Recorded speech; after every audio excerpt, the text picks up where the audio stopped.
Est-ce que vous savez d'où viennent ces timbres? Alors pour les philatélistes, vous aurez peut-être déjà une indication ou une idée. Pour les autres, de toute façon, c'est marqué ici, Polska. Bonjour à tous, aujourd'hui, je déballe un produit qui vient de Pologne et qui est axé domotique. Alors quand on parle de Pologne et de domotique, des fois on pense à Fibaro. Eh bien, vous êtes pas loin, c'est la société Autonomie qui m'a envoyé ce colis à ma demande, parce que j'ai découvert ces produits récemment. Je les ai contactés pour savoir voilà, s'ils pouvaient m'envoyer un échantillon de test ou s'ils pouvaient m'en prêter. Et ils ont, à ma grande surprise, répondu favorablement. Je vous montre tout de suite en quoi consiste ce colis. Je le découvre avec vous, hein. Je vous ai attendu.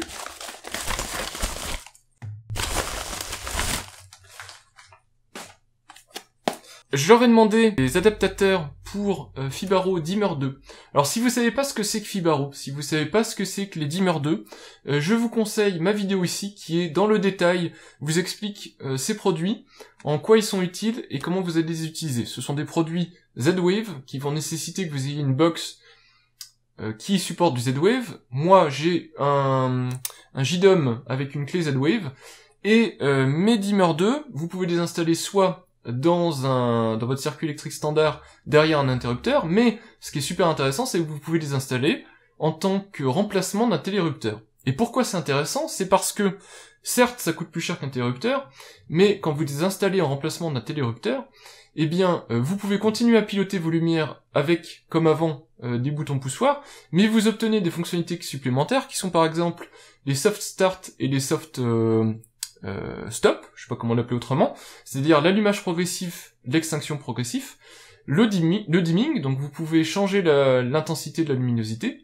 et vous pouvez aussi transformer vos interrupteurs, donc vos télérupteurs, vous pouvez les remplacer par des télérupteurs temporisés, donc quand vous appuyez sur l'interrupteur, ça allume la lumière, mais ça l'éteint au bout de quelques secondes, quelques minutes, en fonction de vos réglages. Sauf que quand vous avez ce type de module dans la main, et que vous voulez mettre dans un tableau électrique, très rapidement vous vous retrouvez avec un machin en plastique qui pendouille au bout de câble, mélangé dans l'ensemble de votre tableau électrique, et non seulement c'est dangereux pour l'installation électrique, mais c'est aussi dangereux pour les personnes qui viendraient à manipuler votre installation électrique.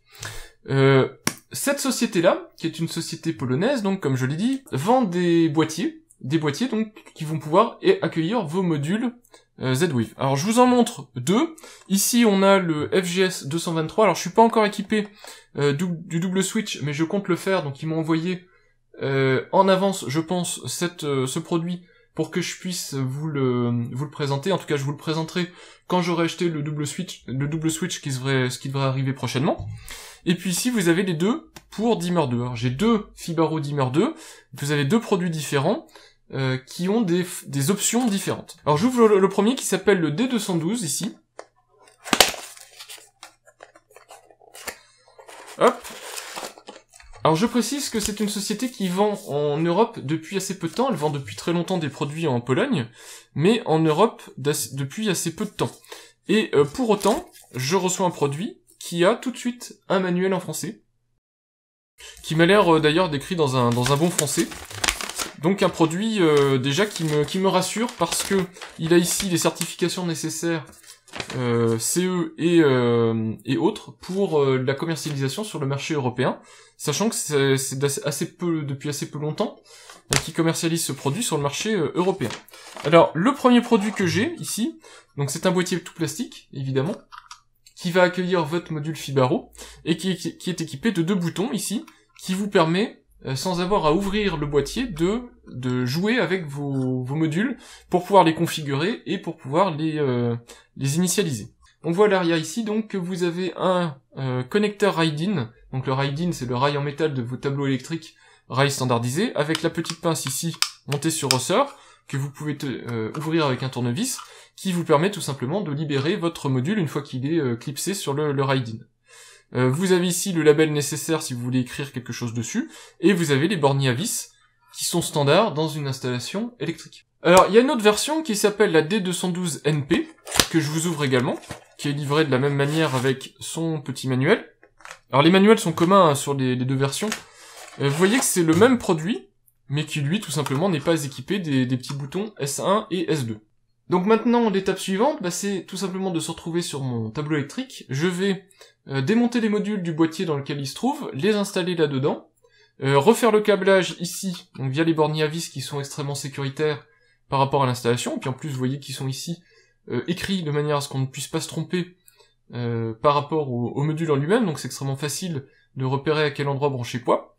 Et puis ensuite je vais vous montrer donc comment ça rentre dans un tableau électrique. Je profite d'avoir encore les boîtiers sous la main pour vous faire une présentation en gros plan, donc ça s'ouvre tout simplement avec un tournevis en forçant un petit peu sur le clip, et on voit à l'intérieur le contenu, donc c'est tout simplement un petit PCB sur lequel sont soudés des borniers, etc.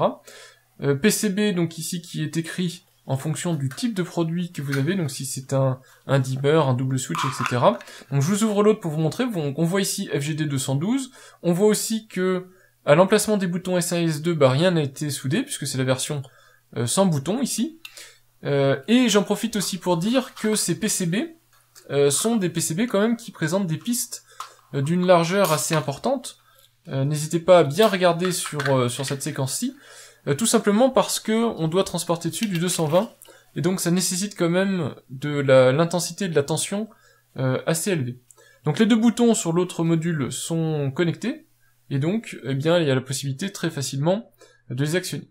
Alors on va les installer maintenant. Sur l'installation, n'hésitez pas à disjoncter complètement l'installation si vous ne savez pas ce que vous faites, avant même d'ouvrir le tableau électrique, puisque moi je vais les installer sur le tableau électrique.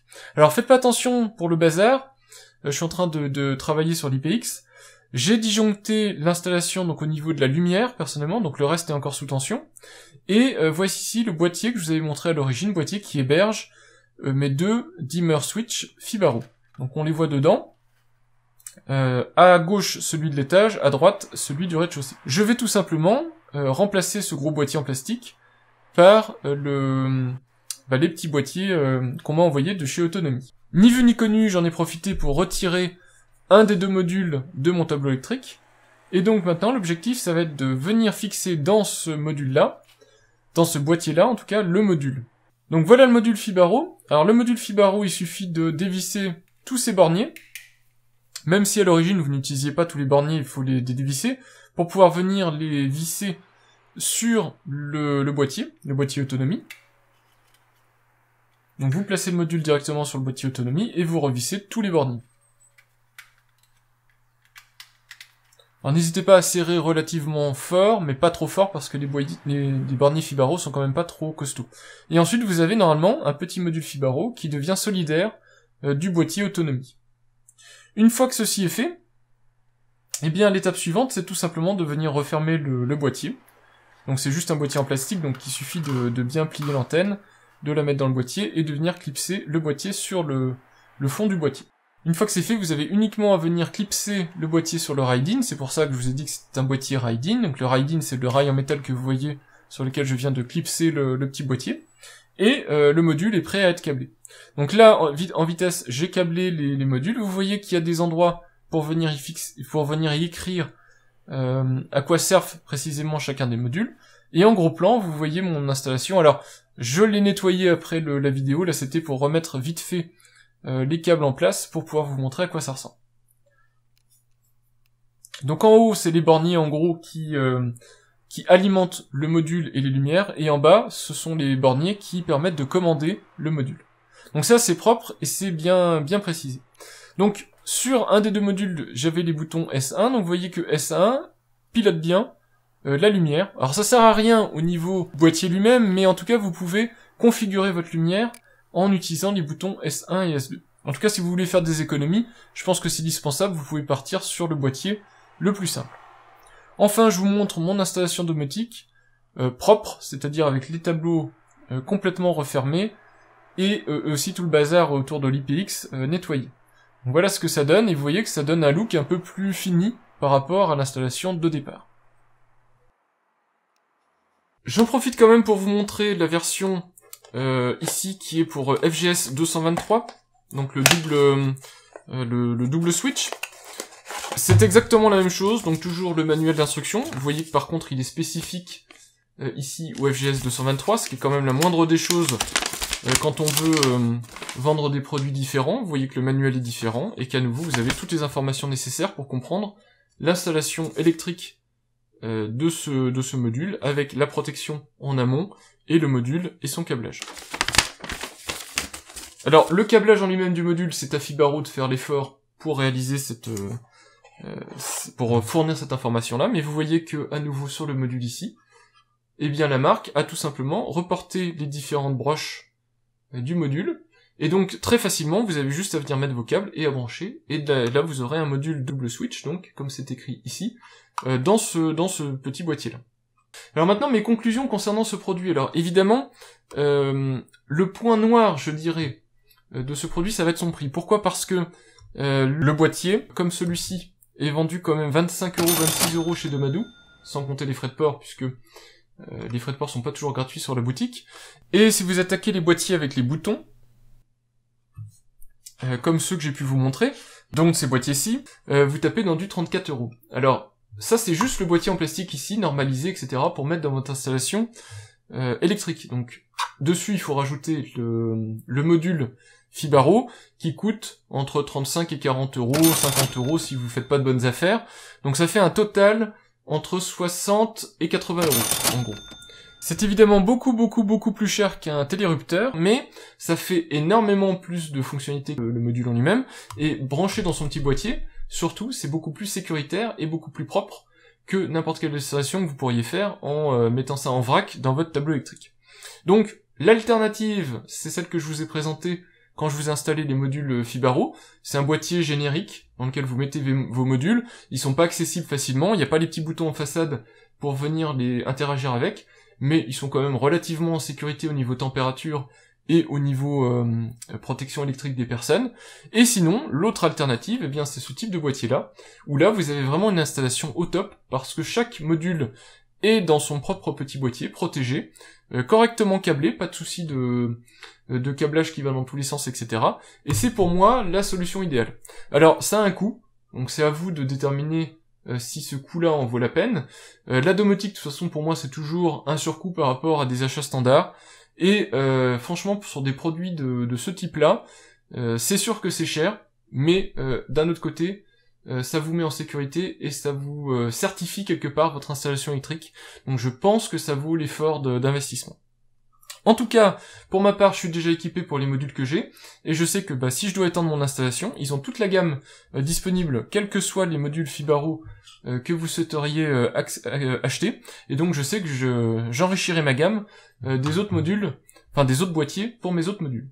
Voilà, et bien j'espère que cette découverte et cette présentation de produit vous aura intéressé. Moi en tout cas, je suis extrêmement content d'avoir appris l'existence de cette marque, et j'espère vraiment qu'ils vont commercialiser les autres produits qu'ils ont également en stock. Ils ont un autre produit qui est assez intéressant, que j'ai pas testé, donc je ne sais pas à quel point il est sympa, etc. Mais ils ont un autre produit qui est super intéressant, ici on le voit en action. C'est un support mural qui permet de fixer dessus votre tablette iPad. Alors moi j'ai pas d'iPad, donc du coup ça m'intéresse absolument pas, mais ça peut vraiment avoir du sens de venir intégrer un iPad dans votre logement pour gérer tout simplement la domotique de manière tactile, etc. Et donc ils fournissent un boîtier qui est disponible en plusieurs coloris, qui se branche directement dans un boîtier standard, que vous branchez à l'électricité, qui a le nécessaire ici, vous voyez, pour l'alimentation, qui est compatible aussi avec les détecteurs de proximité, donc qui permet de faire réveiller la tablette et de la déverrouiller même avec empreinte digitale si vous voulez le faire. Donc un truc très bien fini, qui aura vraiment sa place dans une installation un peu haut de gamme, si vous pouvez vous permettre d'avoir une tablette iPad à demeure pour piloter votre installation domotique. Voilà, donc c'était les produits de la marque Autonomie, une marque qui se lance donc sur le marché français. Pour l'instant, on n'en a pas trop entendu parler, mais si les produits Z-Wave continuent à être à l'ordre du jour, eh bien je peux vous dire que les gens risquent très rapidement de s'acheter ce type de boîtier bien pratique. Voilà, et bien merci d'avoir regardé cette vidéo, j'espère que les produits vous ont intéressé, et puis moi je vous dis à bientôt pour de prochaines vidéos. Au revoir.